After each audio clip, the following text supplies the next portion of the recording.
দিনাজপুরের ফুলবাড়ীতে ২৯ বিজিবি ও ৪২ বিজিবির কর্তৃক জব্দকৃত মাদকদ্রব্য ধ্বংস করা হয়েছে। আল আমিন বিন আমজাদ, ফুলবাড়ী দিনাজপুর প্রতিনিধি। দিনাজপুরের ফুলবাড়ীতে ২৯ বিজিবি ও দিনাজপুর ৪২ বিজিবির কর্তৃক জব্দকৃত ৯,৬২,৪৭,২৮০ টাকার মূল্যের অবৈধ মাদকদ্রব্য ধ্বংস করা হয়েছে। ফুলবাড়ী ২৯ বিজিবির সদর দপ্তরের ব্যাটালিয়ন প্রশিক্ষণ মাঠে মাদকদ্রব্য ধ্বংস অনুষ্ঠানে প্রধান অতিথি হিসাবে উপস্থিত ছিলেন Rangpur region commander brigadier general S M Zahidur Rahman, SGP.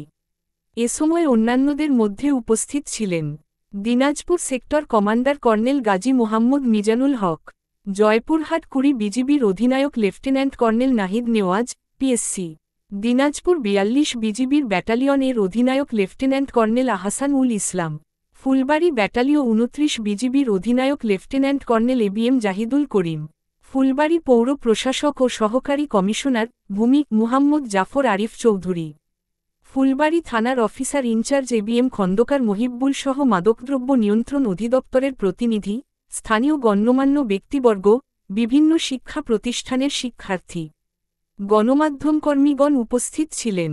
সাজানো গোছালো আয়োজনের জন্য ২৯ বিজিবির অধিনায়ক এবিএম জাহিদুল করিম এর প্রশংসা করেন রংপুর রিজিয়ন কমান্ডার।